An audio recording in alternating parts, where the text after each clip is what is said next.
On the clock, Pecan, 2 seconds, Pecan for the lead, got it! He got the record at the buzzer! The breaks for three, buried! Gallagher pulls up, Gallagher rims it out the field, slams it down! Cooley up ahead, Dombrowski, the freshman off the window and one! Go back to Evans, corner three, got it! There's Rowe with the exclamation point! As Dunny slams it down! Far side, Dawson unloads, knocks it home! Jenna Dawson! By Teslavich, Epps puts it on the floor. Bryce looks to drive in, Epps floats it up, got it! He got it! There's 1,000 for Bryce Epps!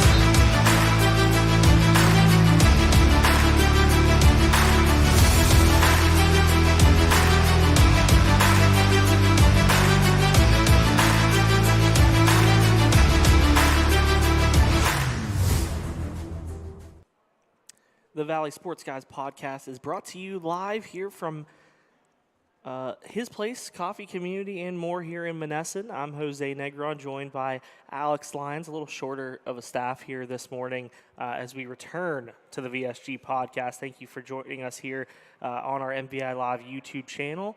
Alex, a lot to discuss. We got the WPIAL playoffs coming up here for boys and girls basketball beginning tomorrow.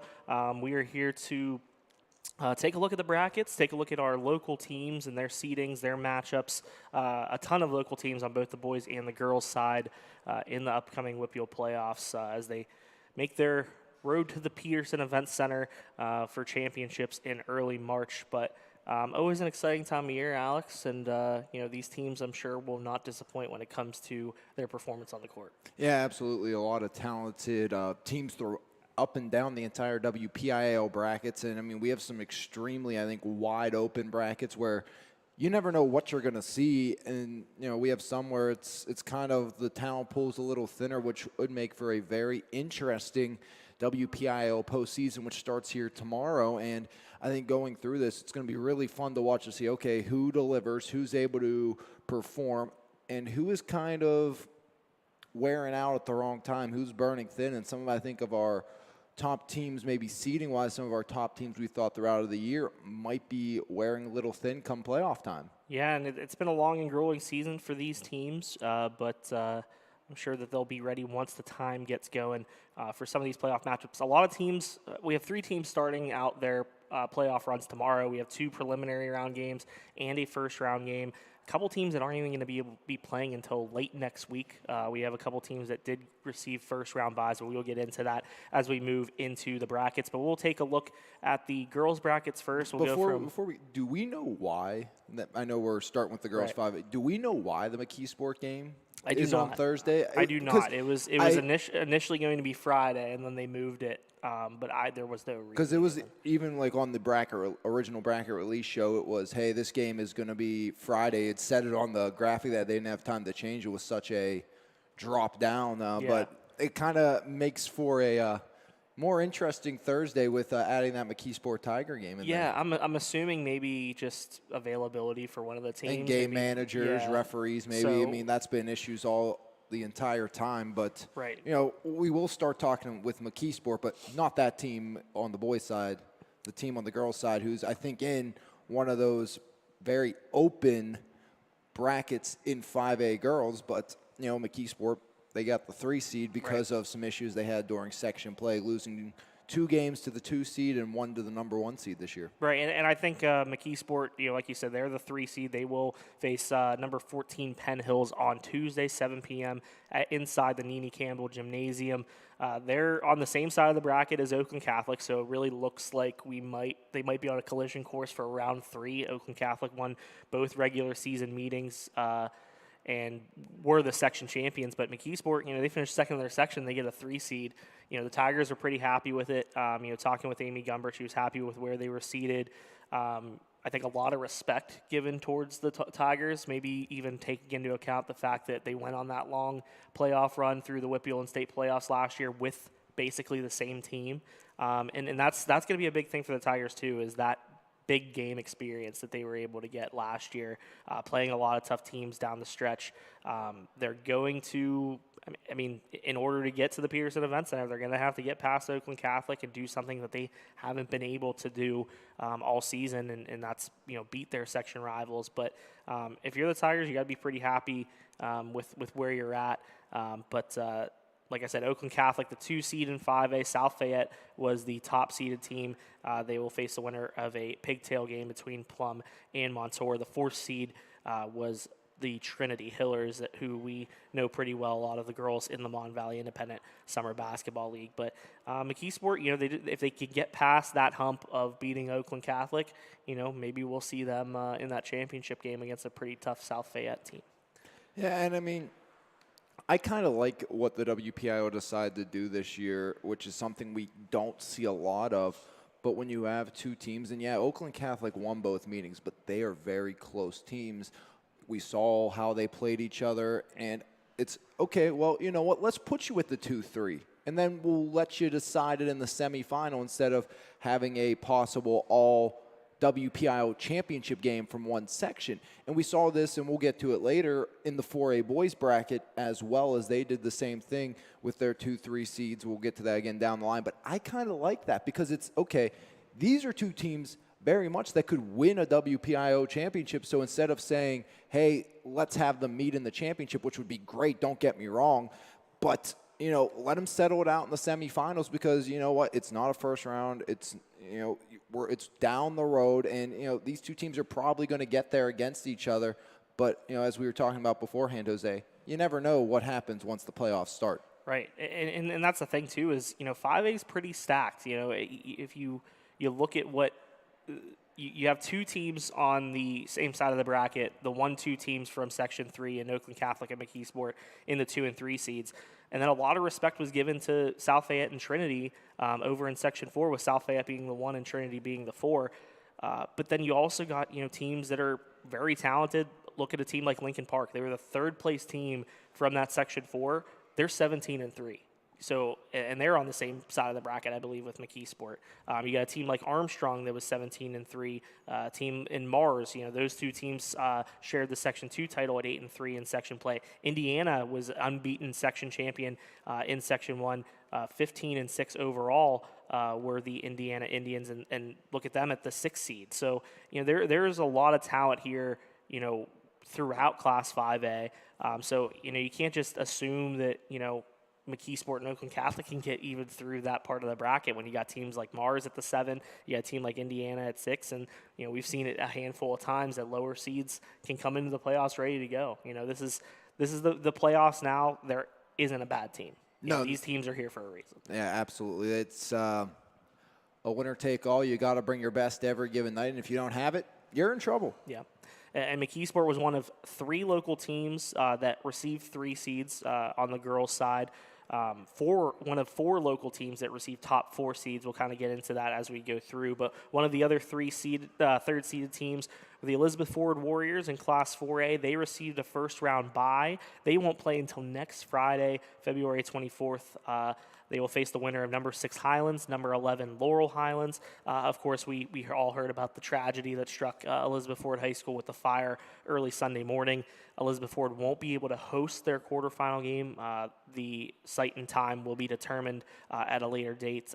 I'm assuming after that Laurel Highlands game on Tuesday. And I'm guessing it's really probably 2 locations. Especially if Laurel Highlands wins, because EF's technically supposed to have a home game. Yeah. And sadly, they won't.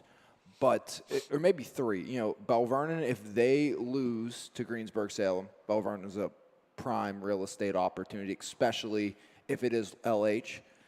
You look at, I know South Allegheny's offered up, so SA would be a pretty quick trip from Elizabeth Ford, 15 minutes max? More like 10, more like 5:10 to be honest. Yeah. And then of course, if it is Laurel Highlands again, we talked about Bell Vernon. Fraser also an option. They hosted WPIO volleyball games, PIAA volleyball games this past year.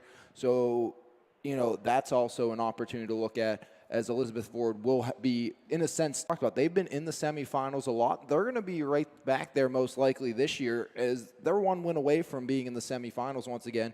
And, you know, they wanted that shot, I think, at Blackhawk once again, but they're up with North Catholic, and those top 2 seeds, they are lethal no matter where you put them or who you have to face, but you have to beat the best to be the best. Right, and I think Elizabeth Ford, you know, this year has, you know, I think they're a much different team. You know, I think, you know, Alyssa Terza has really established herself as that leading scorer for them. But, you know, it seems like every single night, you know, there are multiple girls who just know what their job is and know what they need to do to help this team win. You know, you got scorers and players that are capable of doing different things, you know, players like Michelle Jellison and Chloe Zombeck, and then, you know, you got the talented group of freshmen. Jocelyn Dawson has been huge this season. You know, rebounding-wise, at times she's been a quality scorer, you know, so it's just a full team that Elizabeth Ford is bringing into the postseason. And, you know, you have a lot of time before to prepare, you know, and they're preparing a little bit differently. Obviously, an emotional time, I'm sure, you know, for the student athletes. You know, credit to all the other schools that have, you know, opened, you know, their arms to Elizabeth Ford and their sport teams, and you know, the theater kids and the band at Elizabeth Ford. You know, just the whole community, you know, the Mon Valley and beyond has really been great to everybody at Elizabeth Ford. So it's nice to see that sense of community. But going back to basketball, it's going to be a different type of preparation. You know, not preparing in your home gym. You know, I think they practiced the middle school the other day. I think the boys team did. I don't know if the girls team did too. But, you know, so it's going to be a little bit of a different preparation for these teams going into the playoffs. But, you know. And to be honest, you talk about home court advantage, you know, EF, it truly is. You play at Elizabeth Ford. Most schools aren't used to playing with a gym of that stature, especially in the 4A bracket, because look at their section mates and look at the gym difference between them and Belle Vernon. And I mean, how much of a actually home court advantage that is for Elizabeth Ford, because it's such a unique venue to play in. So to be honest, could this help Elizabeth Ford a little bit down the road? You know, you play in a bigger venue, which they have, of course, but now in the playoffs in the earlier rounds, that might help you. And, you know, talking about that, you know, I remember we did the game versus Blackhawk last year up at West Allegheny, Jose, and we were kind of thinking, it's like, you know, they might be on a bit of a rebuild next year. You lose Markland, you lose Brinson, you lose Briggs. That's 3 huge starters, but, you know, I honestly think they're in a better place this year than they were going into the playoffs last year. And the scary thing is they're going to be even better next year. And I think that the reason for that is it's kind of been a situation where, you know, players like Terza, players like Zombeck have stepped into that leadership role that those 3 seniors had. You know, they're not seniors, but they've stepped into those big roles. And then you have, you know, this freshman group, you know, Kaylin Settles, Mia Sesteric, Julia Resnick. I mean, a handful of really talented freshmen. You have, what, 5? There was 5 or 6 freshmen. Nigget, you know, Meadow Watt. Watton, you know, like a ton of, you know, talented first-year varsity players that have stepped in and like that. Like they haven't missed a beat. You know, they belong. You know, they have proved that they're capable of playing their roles and playing them well. So I think that's the reason why EF really hasn't skipped a beat, and to be honest, why they might look better than they have been. So you know they're going to be for sure be a threat here in 4A. You know, obviously you have to get past those top 2 seeded teams in Blackhawk and North Catholic if you're going to win a championship. But like you said, you know, to be the best, you got to beat the best. And you never count out a Coach Crystal Gibbs squad. I mean, Coach Crystal Gibbs, you know she's going to have her team absolutely ready to roll. Right. I mean, and it goes back to, you know, what you said about, you know, maybe a neutral site's a good thing, you know, because she, you know, shout out to Liam Bell, and he put together a really good story on, you know, the Elizabeth Ford teams kind of facing an emotional time in their preparation for the postseason. And Crystal said, you know, sometimes that small court can be kind of a deficit to, you know, be detrimental to us. You know, we like to get out and run, and maybe going to a neutral site for the playoffs will be good, you know, instead of us being on our own and court. Again, I think the most similar court that we talked about out of the 3 that I mentioned, that's just me throwing that out there. I mean, I have no say, no decision, and no choice. Remember, if it's my decision, we're playing the championships at UPMC, which I still think we should be doing. It's a way better venue. But besides the point, SA is the only one in any similarity size-wise to really Elizabeth Ford, and it's still bigger. By a decent margin, I would say. And then again, Fraser, they have the one side bleachers, but it's like one side of Bell Vernon. Bell Vernon's a double Fraser in a sense. Yeah. And I mean those are big gyms. You can get out and run on those floors, and I think that will definitely help them moving forward, especially going into what could be a matchup with the number 2 seed North Catholic and Trojans. I think the best case scenario is playing it at Bell Vernon. I agree. For Elizabeth Ford, to get that kind of home court feel, I think they could still have that at Bell Vernon because your fans are going to travel in. Elizabeth Ford is going to get a ton of fanfare for their games after everything that's going on. People are going to support this team, support this group, and I feel like you're going to get that at Bell Vernon. Plus, they're familiar with that territory. And the only reason it won't be at Bell Vernon is if Bell Vernon wins. Because there's no way Bell Vernon would be able to host a game with their girls playing on the same night. If they get a win on Tuesday, they're taking on Greensburg-Salem in the 8-9 game at Bell Vernon. And that's a good segue into the other local team in the 4A bracket. But Bell Vernon gets up the 8 seed. Greensburg-Salem, gets the 9 seed. Winner will get Blackhawk on February 24th. Nice prize if you win that game. Blackhawk, there is something about that girls basketball program at Blackhawk, and I'm not saying they're well coached, they're a great team. It seems like every single year there's one shooter that is the best shooter in the WPIL. Yeah. I mean, Mackenzie Amelia, who went on to, I believe it was RMU or Duquesne, was one of those 2 schools. I mean, she was one of the best shooters I've seen. And then, of course, last year, I think they had 2 or 3 I think they had one that hit 6 or 7 threes in that game, Jose. They just have shooters. And that's a lethal Blackhawk squad. And, if you're Bell Vernon, you get a win, you want to keep your season going. But if you're Bell Vernon, you can't play like you've done the last couple games. What's happened to the Leopards? They look like a shell of themselves right now, and that's not what you want to see going into the playoffs. Yeah, and it's strange because there's so much talent there and experience. I mean, this is a very experienced group. A lot of veteran players who've been in big games and it's. I don't know. I mean, it's one of those things. They've gone through. They went through their schedule and. We're pretty good in section play, aside from the 2 games against Elizabeth Ford. So, I think probably seated around where everybody expected in the middle of the pack. But then again, anything can happen. This is the type of team that I wouldn't be surprised if they were able to flip a switch and make something happen in the playoffs. And you hope so, and that's what you'd like to see if you're Bell Vernon. But I also think you've ignored it so long, and you're going to continue to do it in the playoffs, but people won't say it. This team is not the same team Aviva Chris plays this year. No. And people want to say it's not a difference. That's a massive difference on what you were seeing from Bell Vernon this year. Yeah, I mean, that's another veteran player that you add to the mix and a player that's a difference maker. I mean, it's as clear as day. She's a difference maker. She would have been a starter this year, and so it's definitely a huge loss. But then again, this is still a very talented group that has a lot of players that are capable of filling in that void. But they have 100%, she makes a difference. They have to be willing to adjust. And they don't have, I think, the leader on the court right now. And this is nothing against them. I think they have a good group of players. They need someone to step up and say, you know what, I'm taking charge. Yeah. And people may not like it on the floor, but that's what needs to happen because, when you're 0 for 10 and we're still shooting threes, that's an issue. When you're scoring inside, you're getting buckets inside. Keep going inside. You have to be willing to adjust to what hand you're dealt. Bell Vernon can be one of the best 3-point shooting teams in the WPIAL. They are great. We know how good Kenzie can be. We know how good Jenna is from outside when she's on. Same thing with Presley Coldis. I mean, they all are good 3-point shooters, but you have to adjust, and you have to play like you want to be there. If we act like you want to be there, go out and be confident, and that's what I think that's the real thing. Bell Vernon's lacking all sorts of confidence right now on both teams. They don't have confidence right now, and that's what's been detrimental to the Leopards this season. All right, Bell Vernon definitely a tough road ahead. Regardless if they get past Greensburg Salem, going to have a tough quarterfinal matchup with Blackhawk. But we'll move over to the 3A bracket.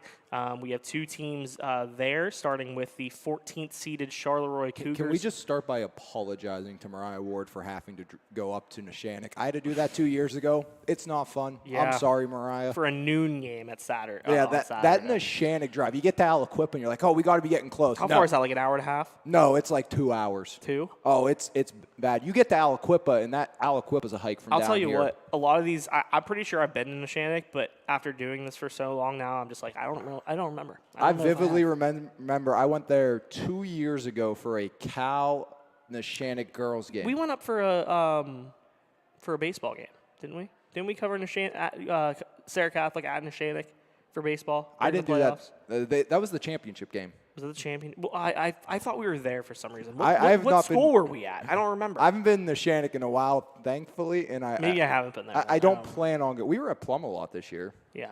For baseball, softball, but those types of schools I remember, but like Neshannock, I can't. Oh, I vividly remember. Again, you get to Aliquippa, you think you're almost there. No, you got to keep going. Still got a while. It's a hike up to Neshannock, so.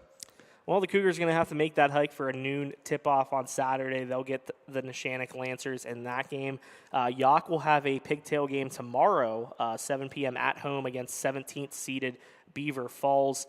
Yock, I mean, they looked primed to kind of be where Charleroi is, maybe playing as the 14th seed on Saturday, but 3 straight losses to end the regular season.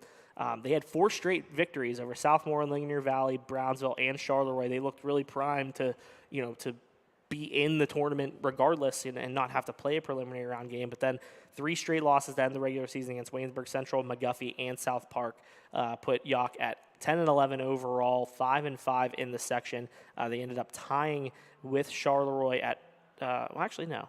Did they tie it with Charleroi? I thought the bottom 4? 3 did. I think I have to refresh.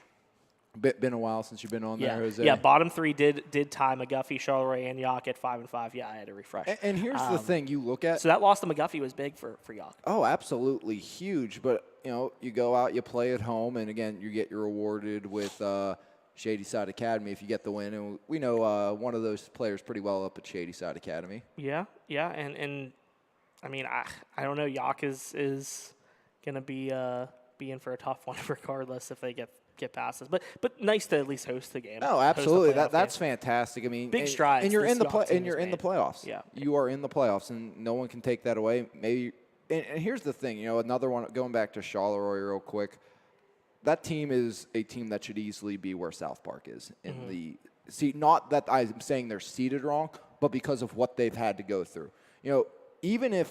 Okay, you have all the players leave, but you don't have the injuries to Boots multiple times. I mean, it happened, at McGuffey. There's probably a section win. Then her ankle injury early on, 4 points away from 1,000. So 2 games this year, you've seen DeYounger go out with injuries. One of them they had to finish with 4 players. The other one with 5. I mean, Charleroi easily probably has 2 more wins this year. Yeah. And, it's just been an unfortunate season, but they've looked a lot better than they did last year, even though they've maybe struggled this season just because of the low number of players. That team's a hard competing team with a lot of talent, and if they just had the numbers, again, I think they would be at a game where, okay, you're taking on maybe like a 7-10 game where South Park is right now. Thinking, yeah. And the thing is, too, is, Charleroi only going to have 5 tomorrow, on Saturday. DeYounger, I believe, is expected to miss Saturday's playoff game. Yeah, I saw some pictures. I wish I didn't. Yeah, it's just a tough, especially coming so close to 1,000. She's 4 away. You wanted to see her get it, and it's just such a tough ending to a really great season for McKenna DeYounger. And so Charleroi is it's gonna be a tough one with just 5. Those you got to tip your cap to those girls and the fight that they've put in, and for Mariah Ward in her first year at the helm to get to the playoffs and do what they've done. All the credit in the world to them for what they were able to accomplish. And then when it comes to Yock, Maggie Spell might be waiting for them there in that 116 game if they can get past Or a 117 game. Or 117. Could be. Well, I'm saying if Yock were to Oh, meet yeah. Maggie Spone. No, Shady I Side agree. Academy I for agree. I got you. 116. But yeah, we'll see what happens there in 3A. A couple local teams there. We have, I believe, 3 local teams in the 2A bracket. Yeah, and it's a first-round win. You're in the state playoffs. So yep. that's a huge game for everybody involved. And, the 2 teams you'll look at really and say, okay, are you going to get in the state playoffs is California and Clareton. Well, California, probably not, no offense to Coach Greco's squad, but GCC is GCC for a reason. But Ayanna Wade maybe gets a chance to get her Bears in the playoffs, 1,000-point scorer as a sophomore. Yeah, and you mentioned Ayanna Wade. Those 9th-seeded Clareton Bears will take on 8th-seeded Brentwood at Brentwood Friday night, 7 p.m. Winner of that game will face the winner of the 116 matchup between top-seeded Shenango and 16 Carmichaels. California, you mentioned it, 13th seeded. They will face 4th-seeded Greensburg Central Catholic at a neutral site at Gateway High School Friday night. And then the third of the 3 seeds in the Mon Valley, the Sarah Catholic Eagles, will host 14th-seeded Rochester Friday night at Sarah Catholic. I will actually be there with coverage. Hey, and I'll be there. We'll be covering it with MVI Live. We'll go through the MVI Live schedule. And we'll once we get explain through it. the brackets, we'll explain everything for everyone watching. But we'll have a ton of print coverage for the next couple of days. I know our fearless leaders down in Florida enjoying some well-deserved time with his family. But we'll have you covered. With Jeremy Team leaves, it MVI. gets nice out. It does. I think It's beautiful today. I man. wonder how it is down there because maybe it just like traded off or something. But it is a beautiful day today. I thought this was the most interesting girls bracket that came out because I think everyone said, okay, well, Sarah and GCC, that's probably your 1-2 seeds. Well, they said, no, not so fast. We'll put them at 3 and 4. And, I'm not disagreeing Sarah should be low just because, what's the situation with Riley Alaba after the similar thing that we saw last year? Right, and that's the thing. I haven't really talked about Bacco. I'm actually going to try and probably get a preview story done and talk to him maybe a little bit about all ball status. But I don't know. They won 8 straight games in the regular season. Kind of limped toward the finish line a little bit, Especially with that Winchester game. With that Winchester game, I mean, it was probably one of the worst games that I've seen Sarah play. Not just all season, but really over the last couple of years. I mean, they really struggled. They kind of escaped with a victory over Winchester, and that was kind of a stretch of games where they did struggle. They struggled a little bit against Clareton. Since GCC, really. Yeah. I mean, and you get that emphatic win over GCC that kind of says, hey, all we got to do is win out, these last 3 games, and we share a section title. And they obviously got a big win against Ellis. They won 61-20. So you kind of redeem yourself a little bit more. You saw more of an offensive effort there where you score 60-plus points. That was the first time that they've scored 60-plus points since mid-January when they beat Charleroi at the MVI Shootout Classic. So nice to see at least that, the offense got going in that game. And, their defense is what wins them games. And that's what won them the game against Winchester, for the most part. They just have to put it all together. I mean, this is a very good team, but also with the lack of numbers, fatigue, we always talk about it. Fatigue might start to set in at some point, but, they have a little bit of a break in between games, 8 days from the time they played Ellis to, the time they play Rochester on Friday night. Let's not forget last year what happened against Bergenstown. Yeah. Bergenstown now the 5 seed this year, but I mean last year, Sarah was the 2, I believe, and Neshannock the 1. And, or no, I think it was 2 and 3, or 1 and 4, because they played in the semis. Yeah. So I forget exactly how that's seeded out. But nonetheless, Sarah was a top 4 seed who went to overtime with Bergenstown in a game that probably should have been all Sarah. But Sarah was abysmal from the free throw line, from the 3-point line. And, we talk about Sarah. And don't get me wrong, I think Sarah has all the tools to make a run to the semis, if not further this year. I think they have a team that, as the 3 seed, could win a district championship. I truly do believe that.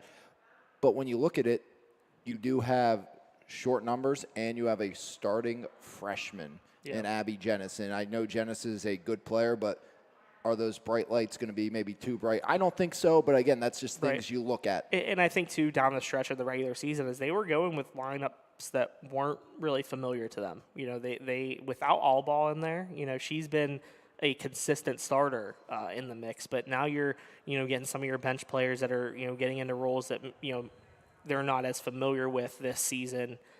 Maybe that changes things a little bit, so it's definitely going to be a challenge. And I look at it, too. I mean, Wash High at 6 would be Sarah's likely matchup in the quarterfinals. And that's not an easy game. That's not an easy game whatsoever. So, I think Sarah can get there, but, and I think Matt Baca would say the same thing.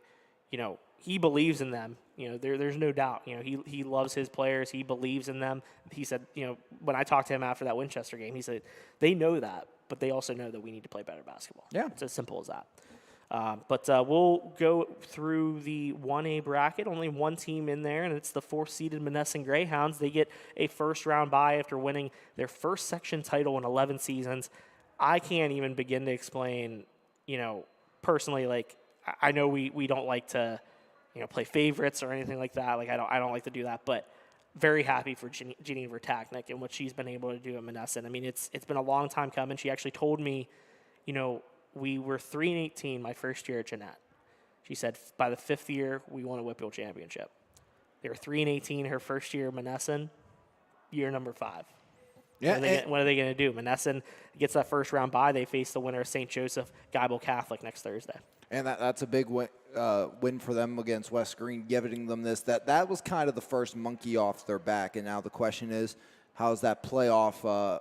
Is that playoff drought finally kind of gone? We've seen them struggle a bit in the postseason last year. I think especially surprising exit for them in the postseason. But as the 4 seed, if you're Monessen, you have your eyes set on a battle with Union, or in my opinion, it could be a rematch with West Green. You never know. West Green's not your ordinary 8 seed. Not at all. Especially with just the consistent talent that they have. Regardless of if this is a down year from their standards, they're still West Green. You can never really count them out. But I think that we didn't really make predictions for our for any of the other brackets, but I wouldn't be surprised if Monessen shocks everyone and gets to a title game, maybe playing Bishop Canevin there. Yeah, Bishop Canavin's so talented, and I wouldn't be surprised either. Monessen has all the pieces, a lot of skill, but again, I think some of the things you got to look at. Again, how do these young players handle, like Johnson, the younger Johnson? She's been great all year, and she's going to have to be in the playoffs. Yeah, and I think the biggest thing for Monessen is, everybody does their job, and you're really not just relying on one player. Mercedes Majors was phenomenal for them.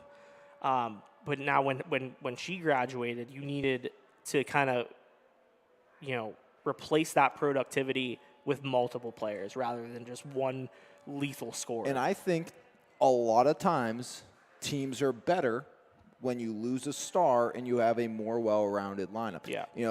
Going back, we talked about Sarah Girls. No offense to Chloe Portash. I think they're a better team without her just because it's not relying on one player. And the same thing with Majors. Majors was incredible, but now you're relying on both Johnsons putting up numbers consistently. You have the Myasia Majors, the other Majors. And I mean, now you have a good sequence of consistent players putting it on. So if someone has an off night, okay, well, we got somebody else. We have somebody else that can fill in that void. And I think that's a huge help when you look at a season like this, especially in the playoffs, because, everyone's going to try to shut down your number one option, and everybody deserves to be in the playoffs for the most part. There is one school that is in the playoffs with 0 section wins because Cornell couldn't field a team, and they were only a 5-team section. But 99% of the time, you're in the playoffs for a reason. Yep, for sure. So, boys? Yeah, we'll run into the boys' brackets here real quick. We will want to try and beat like an hour here, but I like our we'll chances. get through the boys' brackets here quickly. But first off, just want to say congratulations to all the girls' teams in the postseason. Best of luck on your quests for Whitfield championships. But we'll start out with Class 5A on the boys' side. We don't have any 6A teams in the Mon Valley, but we'll go to the 5A bracket. We got 12-seeded McKeesport versus number 5 Moon. That is tomorrow night. Will be streamed on MVI Live. Liam Bellin will also have coverage for the Mon Valley Independent. And don't sleep on the Tigers. Don't sleep on the Tigers. They got a tough matchup there against Moon, but McKeesport is fully capable of I think potentially spoiling some things here in Class 5A. Winner of that matchup will get the winner of number 4 Gateway and number 13 Woodland Hills. I've said this all year. I really have, that McKeesport is one of the most talented teams pound for pound in the entire WPIL. They just haven't always played like it. Yeah. And we have 2 Mon Valley schools in this bracket. I wouldn't be surprised if you see the lower seed win and the higher seed lose, and that's no offense against Thomas Jefferson's. It's kind of been a Jekyll and Hyde type season for the Jaguars, but they did earn themselves a playoff home game against a defending lower classification champion in Fox Chapel. Yeah, they'll have that home game Friday night against the 11th seeded Fox Chapel Foxes. Not an easy. I mean, I say not an easy, but no matchup is going to be easy in the playoffs. But North Hills will likely be awaiting them in the quarterfinals. You know, we've seen what they have been able to do with Parham leading the way. You know, one of the nation's top recruits. So that might be a tough matchup for TJ, especially with kind of what they lack inside. But also, here's the thing: TJ beat the number 1 seed this year, right? And you look in a 3 overtime thriller. We talk about how deep this is. You know, I think McKeesport has a chance to upset Moon. I think Woodland Hills is fantastic with Scoop Smith and Cobbs. They just maybe not all the size. I mean, they do have some size underneath. Gateway is a very good team, but you know, I could see either team winning the bottom 2 games of that bracket. I don't think Peters Township has issues. Obviously, 8-9, you can flip a coin most times.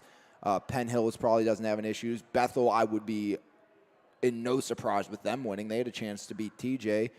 North Hills probably rolls, and then Fox Chapel and TJ, I think either could win. And again, we've talked about TJ's beat Peters Township this year, even though Peters Township beat TJ as well. But yeah, I don't know if really anybody's beaten Peters.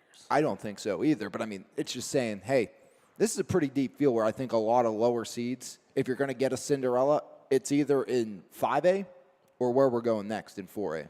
Yeah, and going towards the 4A bracket, we will run through that. Start out with the lower seed in the 4A brackets, the 12th-seeded Elizabeth Ford Warriors, as they go up against number 5 Highlands Monday night. This is an EF team that has won, I believe, 3 of their final 4 regular season games, including that 72-70 thriller against Bell Vernon. I mean, there might not be a 12th-seeded team in any classification that comes in with the momentum after that victory over Bell Vernon, then Elizabeth Ford. Drew Cook, man, 25 points. He was cooking against the Leopards. He's a phenomenal freshman. That's the way I would describe him. He's fantastic. I mean, you got to love everything Drew Cook put on the floor last week, was it at this point? Yep. Yeah, and every time Bell Vernon either tied or took the lead in that fourth quarter, it was a Drew Cook 3 that really changed the direction. And, I mean, Charlie Niggett played some huge minutes, crossing over Quentin Martin at one point to set up Drew for a 3, saving the Warriors from a big late turnover in that game. And that's some big momentum going into the playoffs for that Warriors squad. And the question is, under your senior leadership of Zach Boyd, can you find a way to play upset? Maybe. You never know. At least you have some momentum against a very good Highlands team, and they're going to have to play as good, if not better, against Highlands than they did against Bell Vernon to move on in the first round. And that means they cannot be in foul trouble. They have to have I mean, I know it's hard to replicate a game where you have 13 three-pointers, but they're going to have to shoot lights out. You have to. And you see what they're capable of when they're doing that. When they're shooting the ball well, they had 3 in double figures against Bell Vernon with Cookley in the way. You had Isaiah Turner and Zach Boyd both in double figures. That's what you need every single game. You need those 3 in double figures. You need Charlie Niggett to do what he's been able to do. You have guys coming off the bench that are contributing. Zach Jones, Cy Herschelroth, Christian Kennedy has contributed in a big way.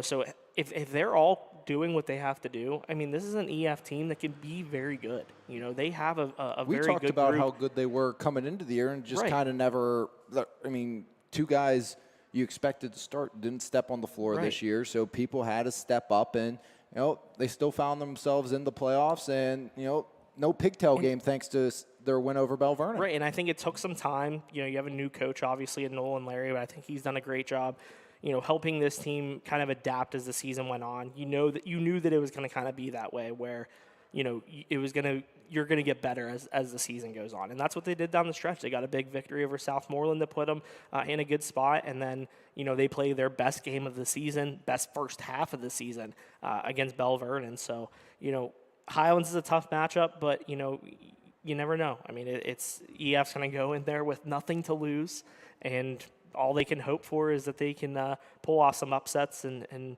try and make their way further into the tournament. Yeah, and you look at this bracket, we have a decent amount of Mon Valley schools inside of it, and I was talking to Coach DeCenzo after their game against Shadyside Academy.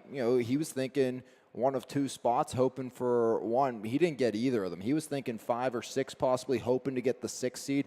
Well, he got rewarded with the 8th seed. Yeah. And if he wins at home against a very good Beaver squad, they get rewarded with one of the number 1 players in the entire state in Lincoln Park in the first round. But before we get to South Allegheny, we also have a team that he mentioned, and that this is why I want to start there, that he would not want to play. And that's Bell Vernon at the 10 seed taking on Quaker Valley. If Bell Vernon figures something out, they are pound for pound one of the most talented teams in the entire classification of 4A. As Coach Salvino said, it's one of his most talented squads that he's ever had. And you're going up against the Quaker Valley team that likes to limit things defensively. And if Zion Moore can be Zion Moore and Quinton can play like he has over the last week, Bell Vernon could go in and get the upset to move on and maybe get a rematch with number 2 Laurel Highlands, which this is another one that I love that they put Uniontown and LH, that they're on a collision course in the semis. And maybe you get past Laurel Highlands, then you get another rematch with Uniontown. And the first meeting with LH was, 4 or 5 points? A lot closer. And I think another one, I said Bell Vernon's somebody you don't want to play. I will tell you another team, if I'm in 4A, that I don't want to play, that's Montour. And I think that's where, if you look the way especially this was, with their win over Quaker Valley to end the regular season, that was big. They had a lot of missing and in and out pieces. The first time they played South Allegheny and lost SA, Wolf didn't play in that game. That's their leading scorer. That was the first game back for So. And so, he's been outstanding since coming back into the starting lineup, and he's just a monster. I mean, he is going to be so good in my opinion. And this might be his only season in the WPIO. I mean, he's just a sophomore. He doesn't have any family from around here, being from Synagogue. And with kind of everything that happened with him, Montour made him home this year. And I think that could be a dangerous team as well to look at. And I think the reason SA kind of gets slighted a little bit is where they're put is because you put Bell Vernon at 10. Okay, I think they saw those two teams play, and maybe they just decided to shift them away, and they didn't want the SALH rematch that early. And then you can't put them down at 6 because that's a section matchup with Montour. And if you would have 3 in that section of the bracket, you would have 3 teams from that section with Avonworth also. So it's kind of like, I think that's why you get it, and you end up with one of the tougher matchups. And then, you look at it, everyone wonder where Hampton is. Hampton's probably higher than most people thought they would be. I thought they'd stay in the top 4. A lot didn't, just because Kramer's not eligible for the playoffs. But they do stay inside the top 4. And, that's a team questioning, and we're wondering, how are they going to perform without their best player in Pete Kramer? Right. And I talked to Tony DeCenzo, and, he even said, we're disappointed. We thought that we did enough, especially with our non-section schedule. But we're understanding of how talented 4A is, how loaded it is. Yeah, this is, in my opinion, and as I said, I think 5A is deep, but this is the deepest. This is the best classification in boys basketball. There's no question. Yeah, and, look at South Allegheny's losses this year. A double overtime loss to the 6A number 1 seed. They were missing Boyce, but still, that's a game they probably should have won. 1 point loss to the number 2 seed Laurel Highlands, where they had 2 cracks at the buzzer to knock off the Mustangs. A 3-point loss to Avonworth, or excuse me, I think it was Fort Avonworth. It was still within 5 points. Every loss has been 5 points or less, and the largest loss was to Newcastle at Chatham, a game they were winning in the first overtime, and then it was a 3-point loss where I think they had at least 3 shots at the buzzer to try to tie that game up, and just were unable to get it kind of to go their way. So they're battle-tested, but something we've talked about, are they starting to fatigue when Bryce, Mike, and Justin rarely come off the floor, and then you have Deshaun Carter and Cameron Epps. Carter kind of he's been playing some big minutes lately, and if Deshaun Carter plays like he did against Shadyside Academy, I think Coach DeCenzo will be the happiest man on this earth. He had 2 points, but I think he had 5 steals and about 12 12 total rebounds, 5 offensively. He has made such a big difference defensively and on the boards. I mean, that's been huge for South Allegheny, and I think he's going to be one of the big difference makers. You know what you're going to get from Bryce Epps. I mean, he's the leader of this team. He's going to score over 20-plus points. You're going to potentially get that same production offensively from Mahalski. Justin Beatty's going to be in double figures. You need Deshaun Carter to do what he's doing defensively and on the boards, and you need Cam Epps to, be another guy who can potentially get into double figures. And you need to just lock down defensively. I mean, this is an SA team that's going to create their offense off their defense. They need to have that same defensive intensity for 32 minutes, an entire game. They need to continue that. They need to maintain it in order to have success. And I will tell you, this is kind of off topic in 4A, but the biggest sleeper team I see here is that 14th seeded Avonworth team. They're good. They were in the semis last year inside of 3A with South Allegheny. They were in the Whippeal Championship last year in 3A. They beat South Allegheny once this year. They have height. They have a dominant scorer in Rowan Carmichael who, can put together a 30, 40-plus point game at any point in time. Uniontown's young too with their lead 2 scorers. I mean, I'm not gonna say Avonworth's got to beat Uniontown because I think Uniontown is honestly they're my pick to go to the title game from that side of the bracket. But Avonworth's not going to be an easy out there. I think you get Uniontown Lincoln Park in the finals. Personally, I do too. I really do. But I guess I have a question. Do you think, besides or actually out of any of the 3 teams, do any Mon Valley teams actually move on to the next round? And a next round performance doesn't guarantee a state playoff bid. Only 7 make it. And how many? South Allegheny. Just South Allegheny? Yeah. Okay. I just Bell Vernon, like EF has is very capable of shocking Highlands. I don't think it happens.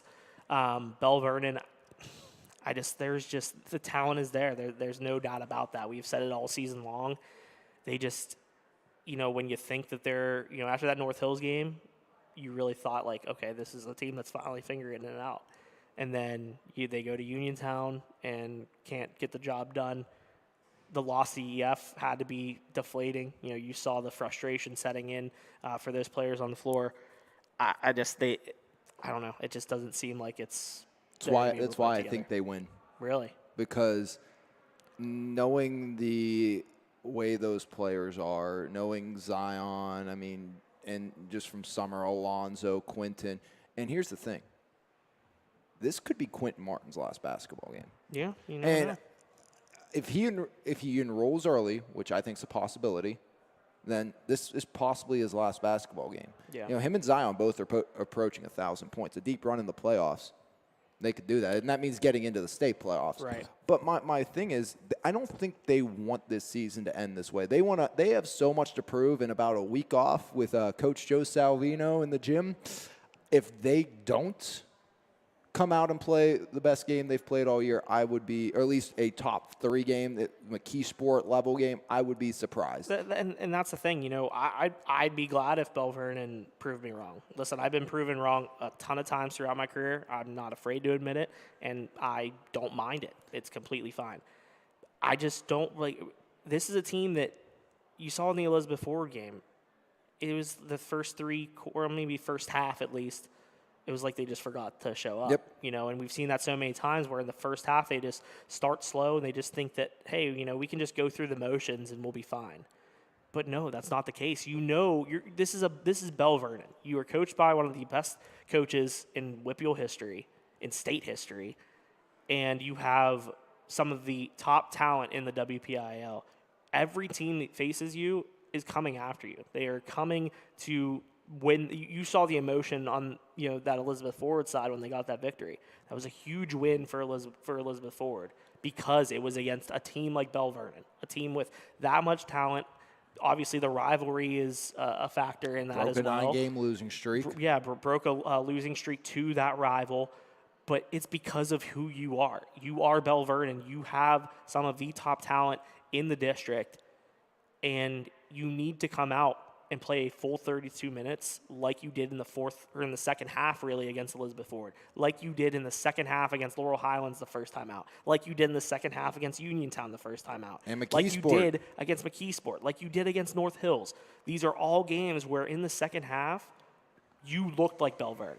Now you just have to put it together now finally. you have to put it together for 32 minutes and be Bell Vernon. That's what you have to do. And if they do that, which, again, I think this time off with Coach Salvino, and again, I wouldn't want to be a Bell Vernon Leopard. And to be honest, they lost to Elizabeth Ford because they couldn't make a dang free throw. Yeah.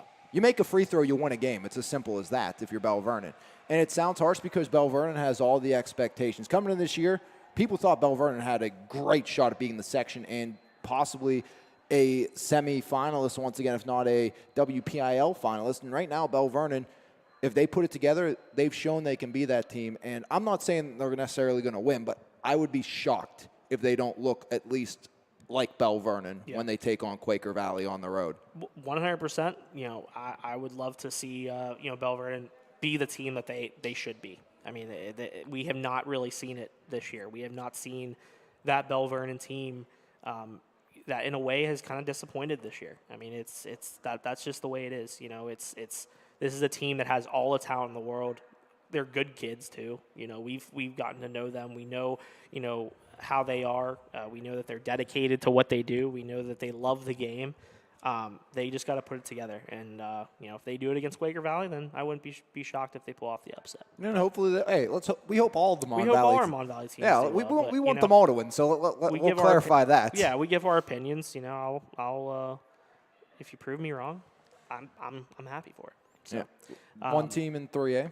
One team in the 3A bracket, and it's the Yacht Cougars, who Section champs. Co-section champs with Wash High. They actually get the better of Wash High when it comes to seeding. They get the 7th seed. They'll face number 10 Burrell at home Monday night. The winner of that matchup will get the winner of number 2 Neshannock, number 15 Keystone Oaks. And this is a team that has rolled, 10 straight wins coming into the playoffs.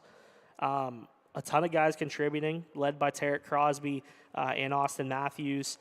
We've always said, you have those two, Yeah. you should be really good. Yeah. I mean, it's as simple as that. You should be with those two players. And this is a team that's coming in with a lot of confidence. You can kind of tell, what they're capable of. Obviously, when you beat a team like Wash High, that says it all right there. So this is a classification 3A that I think runs through Steel Valley as the number 1 seed. The question is, we see all that stuff revolving around Steel Valley. What's going to come of that? So, but we know what I will tell you one thing's for sure. If you're not doing anything and you just want to go watch a basketball game in the playoffs and you want to be truly entertained by just one individual athlete, Steel Valley's not a bad bet with Mackay Valentine. No, he is one of the funnest athletes I've ever seen play. I mean, I just love watching Mackay. And now you're adding Cruz Brookins back. At the beginning of the year, we weren't sure if Cruz was even going to play. And Cruz and Mackay, that's a deadly combination between those two with the number 1 seed. And the Shady Side Academy, the question is, are they going to be healthy? And that's what I was actually just about to say. If there's one first-round matchup that I'm paying money to go see, probably Shady Side Academy against 14th seeded Brownsville. Brownsville's a sleeper, I think, here in 3A. Yeah, Rob Ramsey in his first year at the helm of the Falcons. Brownsville could maybe shock some people, maybe get an upset in round 1. Especially Salvia out for the playoffs with his torn ACL. Teslovich didn't play against SA. He was in a boot. He played the night before against Deer Lakes on an injured ankle and just couldn't go the next day. So, he said he's going to play in the playoffs, which I would imagine he would. I'd be shocked. But it's just the thing. And, they've their coach looked at me and said, if we're healthy, we can compete. We can get back to the 3A title game, which they won last year before losing to South Allegheny in the state playoffs. And, they have all the talent to be back there this year, but the question is, are they healthy enough to do so? Oh, that's going to be a big if. And, I'm going to kind of say something, this just seems like the classification South Allegheny still belongs in. Yeah. They don't seem like, and I'm not saying they've competed in 4A. Yeah, from a competitive standpoint, they can compete in and 4A, I'm not saying but 3A, size-wise, you see some of these 4A schools, and then South Allegheny's playing up in 4A now basketball-wise. And if they're still in 3A, this was their year without a question, in my opinion. Yeah, I think if they're in 3A, I think they're a top 2 seed.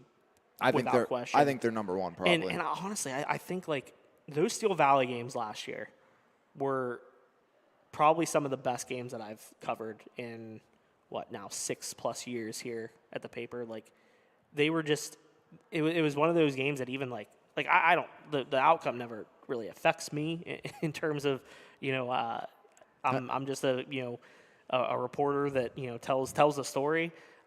But even I had like some like butterflies in my stomach. Like even I was getting like anxious. I'm like, oh my God, who's gonna win this game? It came down to the wire every time. The one game, Cam Epps hits a 3 to win it. Bryce Epps hit a 3 at the end of regulation to tie it. Like it was just some of the best basketball that I've seen was against those two teams, and I feel like I just got robbed of those matchups again. I loved those games. Oh, they were so fun, and we didn't. And plus, Valentine versus the Epps brothers. That's great. Yeah, we see it all the time during the summer. Them playing together, see them going up against each other. It's pretty cool. But yeah, 3A. I think it all goes through Steel Valley, but we'll see. Every year there's teams that surprise you, so we'll see what happens there in 3A. We'll run through 2A here. A couple of local teams, 3 to be exact, in the 3A bracket, starting out with 7th-seeded Sarah Catholic. They get 10th-seeded Nazareth Prep Tuesday at Sarah Catholic High School. Winner will get the winner of Bishop Canavan and either Southside or Carmichael's, the 15-18 Pigtail game. So we'll see what Sarah can do. We'll just run through these other two matchups real quick before we get back to Sarah Catholic. But the Clairton Bears, after a 1-win season, they are back in the postseason. They are the 14th seed. They will face number 3 Fort Cherry at South Fayette High School on Tuesday, and then Bentworth will be in action tomorrow at Laurel in a preliminary round game. Bentworth, the 17 seed, Laurel, the 16. We'll mention, first off, Clairton, I think, can be a shocker in as the 14th seed. I agree. That Fort Cherry game. Fort Cherry is a very, very good team. But you want to know why I think they truly can win as the 14th seed over Fort Cherry? Look at this, and this is going to take some connecting the dots. Clairton, Sarah Catholic, 2 phenomenal games this year. Yep. Phenomenal games. Sarah beat the 9 seed in Chartiers Houston. They almost blew them out, and then they kind of decided to change what they were doing, which allowed Char Houston to get back into it. Sarah also had tough games with that 4 seed GCC as well. They did. And you look at that. Well, Char Houston played Fort Cherry 3 times. They were within 10 points once or twice of that. So you never know. If Clairton plays at their best, they're one of the better teams out there, just because you have the leadership, you have the talent, the skill. Hines, Dean, Caden Smith. I mean, that's a great group of kids. If Clairton plays with the defensive intensity they played against Jeanette, who is the 11 seed, at the end of the season there, where they were able to secure their playoff spot, I don't see why they couldn't pull off an upset. You know what I mean? And I got to give all the credit in the world to Rashad Hatton and his staff. This is a guy that these players love playing for. You can just tell. And you just watch him interact with his players, the way that they look at him, and just, when they're talking about, something going on defense or something, it's complete eye contact. It is, I am focused on what you are telling me because I care. Yeah. Because I want to get better, and you are I trust you. There's so much trust there. That it all boils down to that. And Rashad Hatton has done a phenomenal job. You knew it was going to take some time. Injuries were such a big factor last year in only winning 1 game. But what a story. I mean, it's such a great story to see them get back to the playoffs. So great people over at Clairton, and couldn't be happier for Rashad Hatton and that group for getting back to the postseason. Such a great team, and such a team that's easy to root for. Yeah, for sure. Again, same thing as you said, Jose. We don't necessarily play favorites or anything, but it's just I love those kids. Are phenomenal individuals, and Clairton gets such a bad rap. Mm-hmm. But those kids, a great group of kids. They truly care, want to be there, and I think Coach Hatton's done wonders for them. And it's not just about, and this is the big thing with sports. Sports isn't just about trying to get to the next level doing this. It's about preparing yourself for life, and it helps so much, and that's what Coach Hatton's helped do with this young group of gentlemen. He's helped prepare them to be successful no matter what they do after they leave Clairton. And, going back to their section mate, Sarah Catholic, we know how good they are, and they'll get rewarded if they beat Nazareth Prep, which isn't a bad team in the Saints. they'll get rewarded with a team that just kind of dominated them in Bishop Canevin. Yeah, and you got one of the Champagne brothers over there doing his thing. We've seen it during the summer league. What he's capable of. This is a Sarah team that is kind of like an anomaly. Like, it's like, what Sarah team are we going to get here? You know what they can do offensively. You know they can score in bunches. You know that they have 5 guys, maybe even more, that can score in double figures, that can hit big shots. It all boils down to, can they stop the opposing team? Can they limit that opposing team from providing the same amount of offensive production that they are? And it's normally for a half, yes, and then all of a sudden one quarter there you get outscored by 15. It's like, what just happened there? Right. You were up by 20, and now it's a 3-point game. This is a team that, you have to put in a full 32 minutes. It goes back to, the same thing kind of with Bell Vernon in a way, where, if you lose focus for one quarter, one half, it doesn't matter how good you are the rest of the way. You're just not going to be able to claw back, and so this is a Sarah team that I think can make some noise here based on the talent they have and based on the experience. They've played in some big games. They played in a tough section with, a team like Greensburg Central Catholic who, I think, you ask them, they think that they can beat. So, this is a Sarah. I think they were within 2 points the first game. Right. So, I think that, I think the Eagles get past the first round, and then you're obviously going to have that big matchup with Bishop Canevin that And remember, they were coming off the back-to-back games. They played Shar Houston the night before, and that's another one you don't see a ton of rotation. You see Ward, DeMoss, Petty, Dombrowski, Burke, and then maybe Zapita off the bench, or he's been in and out of the starting lineup depending peak, and then Christian Warren and maybe Makai Underwood. Mm-hmm. That's about it. And Underwood's a big maybe. He played in Minifield. But, I mean, those guys are, if the Minifield and Underwood coming in, and even Sapita, even the games he started, they're normally at max like 2 minutes each. And then it's kind of a rotation between the other 6. And those 6 are playing a ton of minutes. Like, you'll see DeMoss come out for 30 seconds and come back in. Same thing with Petty. Ward. Actually, I don't even know if Petty ever really comes off the floor. Isaiah really doesn't. Everything runs through him. Yeah. But maybe a team in the same boat as South Allegheny feeling they truly got underseeded in the 1A brackets. I'd say so. As we kind of were all thinking Monessen, like their girls would be a top 4 seed. Well, hello, number 6 seed for the Monessen Greyhounds. And again, I think that's an awful spot for Monessen. But, it proves you can't get killed by a section rival on the road. And that's the thing. I think it all boils down to that loss to Geibel Catholic on January 27th when they fell 75-55. You look at it, they had a similar win over Geibel earlier in January when they won 63-44. It's one of those things, you don't really see a 20-win team get a seed as low as 6. But then again, I don't know. You look at their non-section schedule. Obviously, you get a big win at Washington to end the season. That should have gave them a little more respect, I think. But I don't know. I think maybe just the lack of maybe competitiveness in that section. I mean, it really was Geibel and Monessen all year long. And then non-section wise, I mean, you have some victories like, they had a 1-point win over York in December. Wasn't the same York team though. If they play now, I mean, is it a different story? Maybe. And then even like a close win against Brownsville. So they've had a lot of close games, so maybe that was a factor in it. But still, I mean. But here's also what I look at this. Would you rather be at the 4 seed right now or the 6 seed if you're Monessen? Well, personally, where's your best shot at getting to the 1A championship? I think you have a better shot from the 6 seed than you do from the 4 seed. They're not on the same side of the bracket as Amani. Yeah, exactly. That is what you want if you're Monessen, if you're a Monessen fan. I agree with you. I think the Monessen is on the right side of the bracket.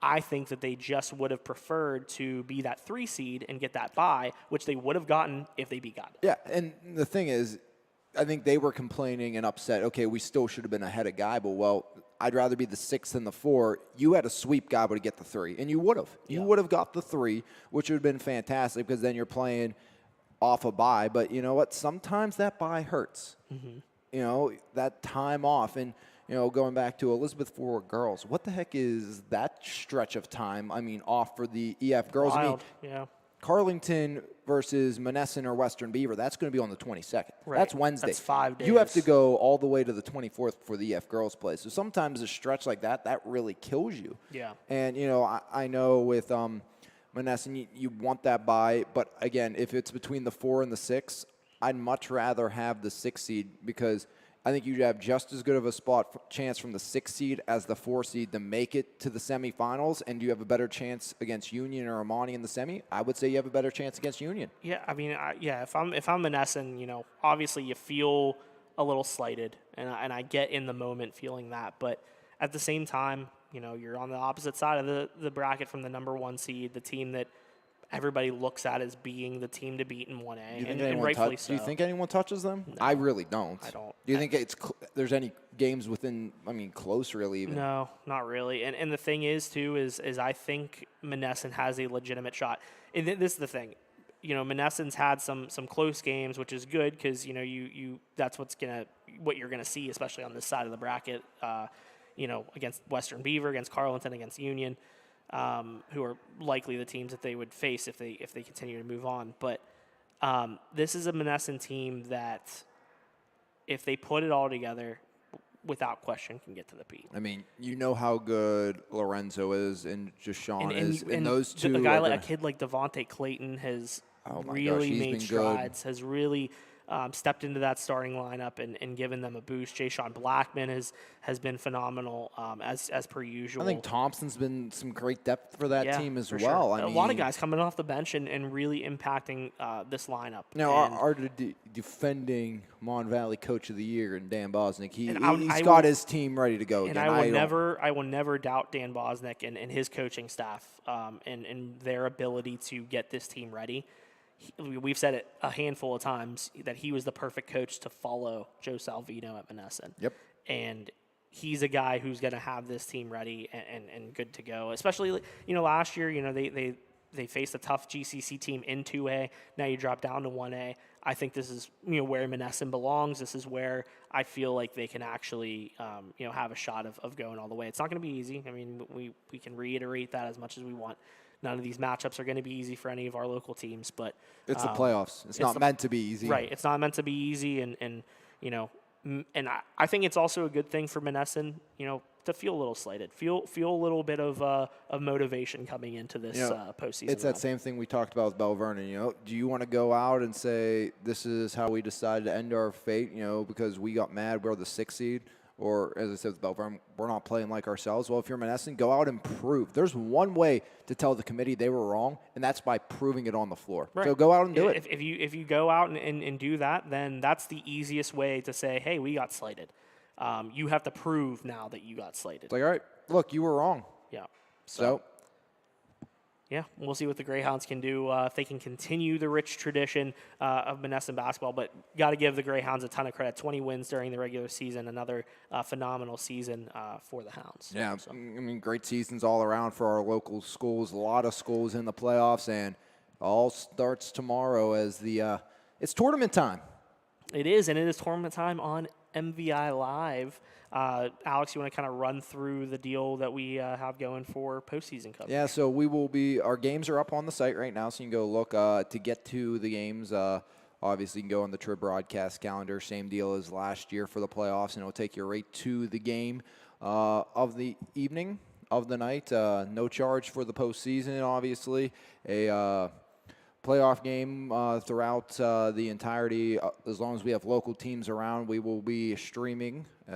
Something to look forward to. We'll have, again, games Thursday, Friday, Monday, Tuesday right now already scheduled on the site where we will be at. And, again, you can go to our normal site or you can go to the Trib broadcast calendar and it will link you right into the stream of the game. So make sure you tune into that. We will be at Moon tomorrow for McKeesport Moon.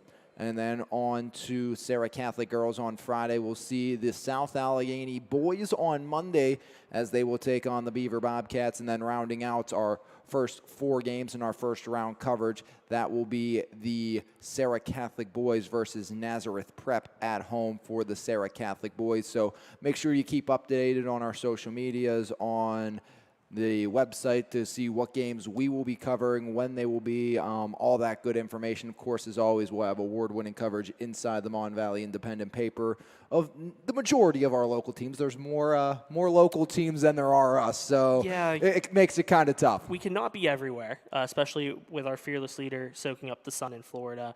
But we will have plenty of coverage over the next couple of days from myself, from Liam Bellin, from Adam Brewer. Tomorrow, Liam and Jeff Helsel will be over at Moon. We'll be joining you guys for that a nice matchup gym. I against like that McKee gym. Sport. Yeah, I do as well. Adam Brewer will be over at Yock for that preliminary round girls game. Against Beaver Falls. Bob Smith will be there to capture the sites. On Friday, Liam and Jeff will be heading over to Thomas Jefferson for that matchup against Fox Chapel in Class 5A. And in Class 1A, Adam Brewer and Bob Smith will be covering number 6 Maness and number 11 Western Beaver, while me and Mike Darnay will head over to Sarah Catholic for that matchup with Rochester. We'll have plenty of print coverage as well next week with more matchups, and we'll have our print coverage kind of detailed more as the week goes on. Yeah, absolutely. So. And before we wrap it up, a big thanks to RTI and someone we know very well, his father, Eden Williamson's dad, Mike Williamson, sponsoring us for the postseason. RTI Player of the Game coming out after every MVI live broadcast, so make sure you stay tuned for that one. Our venue here, his place, sponsoring us for the playoffs, so appreciate both of them. And, if you want to promote your local business, you can give us a contact, alines@yourmvi.com, and we'll see how we can work something out for you to help grow your business. But, again, appreciate those two stepping in, helping us out for the postseason, and very much. I know RTI and Mike really wants to support the athletes a lot, everything they're doing with Eden, Evan Berger, and their NIL-style deals. And I can't remember the kid's name from Peters Township that's part of that as well, but there's three of them. Dunbar? I think so. We were just talking about it. Dunbar? We were just talking about it. Mike called me on the way in, but yeah, big thanks to all of them. And so make sure you stay tuned for our RTI players of the game throughout the entirety of the WPIAL postseason here on MVI Live on the Trib Live High School Sports Network. Yeah, good stuff, and thank you to the Trib for their partnership with us, and obviously we've had a great partnership not just with MVI Live, but with the Mon Valley Independent and with our print coverage. And thank you to everybody over at the Trib for all their support. Thank you to everybody who tunes in constantly, and thank you to everybody who's purchased subscriptions to our channel on MirrorX and has tuned into all of our broadcasts. We truly, and I mean this, not as a cliche, could not do this without you. So we are so appreciative for the support and of the Mon Valley Independent and MVI Live and all the endeavors that we have gone through to help expand our coverage and make it the best around. So we really appreciate all that. Best of luck to all of our teams as we get further into the playoffs. We'll have a ton of coverage, about basketball, playoffs coming up over the next couple of days. We'll have preview stories. We'll have different feature stories, not just from us, but from some reporters from the Trib as well. So be sure to pick up a copy of the Mon Valley Independent this week. Be sure to check out your e-edition. If you don't have an e-edition, get one. Go and get one. Hey, why not? Why not? I mean, you'll see some of the stuff I write, which most of the time is pretty You'll luckily not see anything that I write. You wouldn't want to read that. Well, we fix it up to make it look better. Yeah, that's the only way they can put something that I wrote in the paper. I mean, we fix up stuff that I write all the time too, so it works every single way. There's a reason I have this on and don't have the pen all the time. Well, there's a reason why I usually do that and I do less of this. So we complement each other there, Jose. Yes, we do. And we get left by ourselves to do this. Yes, but hey, I mean, we get it done, so. That's what we're here for. But thank you to everybody who's tuning in. It's I think we had for the about kids, Jose. 6 watching. Shout out to Delana Davis for tuning in. Always a very loyal supporter of the Mon Valley Independent and MVI Live. Thank you, Delana, for tuning in today. She was in the chat sending us some love, so we appreciate it. But any parting words? No, just excited for the playoffs. Yeah. Can't wait to see what our local squads do, and jealous Jeremy soaking up the sun right now. I am also jealous, but very deserving. Hope he has a great time down there with his family, and can't wait for us to be able to take vacations. I've been looking at some of the stuff he's been posting on the social media. I try to ignore it. And I'm like, why am I doing this to myself right now? This looks fantastic. Yeah, I'm not going to try. Don't do it, Jose. Don't not do it. look at his beach photos because I don't want to be jealous. But pick up a copy of today's Mon Valley Independent. We had some pictures from last couple of weeks of Bell Vernon honoring some 1,000-point scorers. So be sure to pick out a copy of the MVI for those photos. We also had a story, like I said before, from Liam Bellin about Elizabeth Ford preparing for the playoffs through the tragedy, the fire that happened Sunday morning. All our thoughts and our love go to the Elizabeth Ford community, everyone there. We know how resilient they are. I've covered the Elizabeth Ford area for a long time, even started out as a news reporter covering EF and got to meet so many incredible people in that community. And I know how strong they are and just how loyal they are to each other. And I know that everything will be okay there. It's a great place with a lot of great people. So I wish them nothing but the best.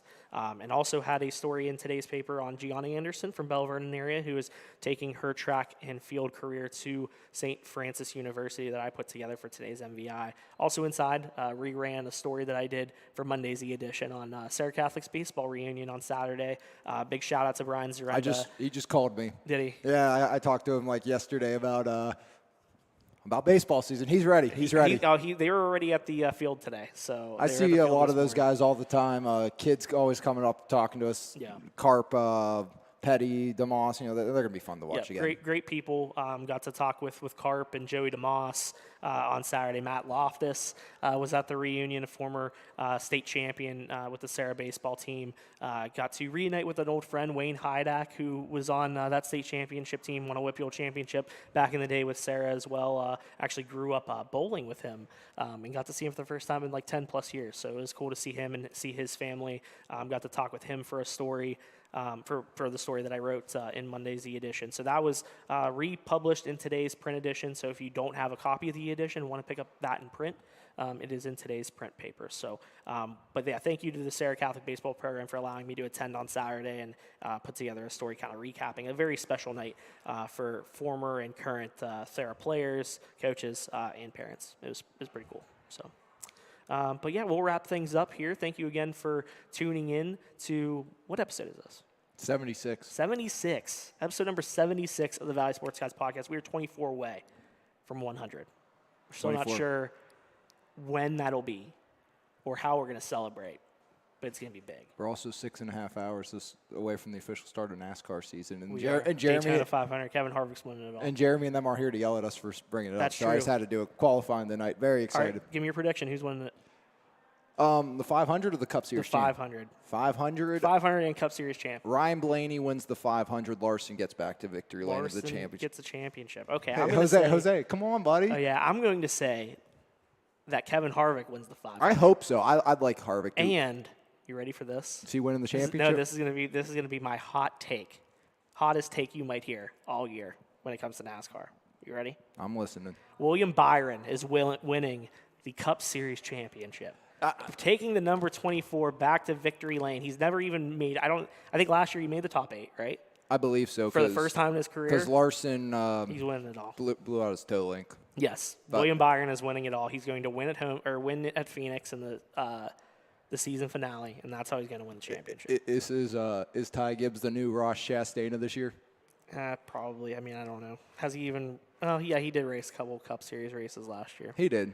I meant more and less. I'm not talking winning wise. I'm talking about ticking Being everybody off. hated. I don't know. I hate Austin Dillon more than anybody. Yeah. No, but I said Blaney's been so close the last couple of years of winning the 500, and we had the Ryan Newman one. Blaney probably should have won that one. Yeah. And I mean, again, that was awful. And then he should have won last year if his teammate wasn't a dick.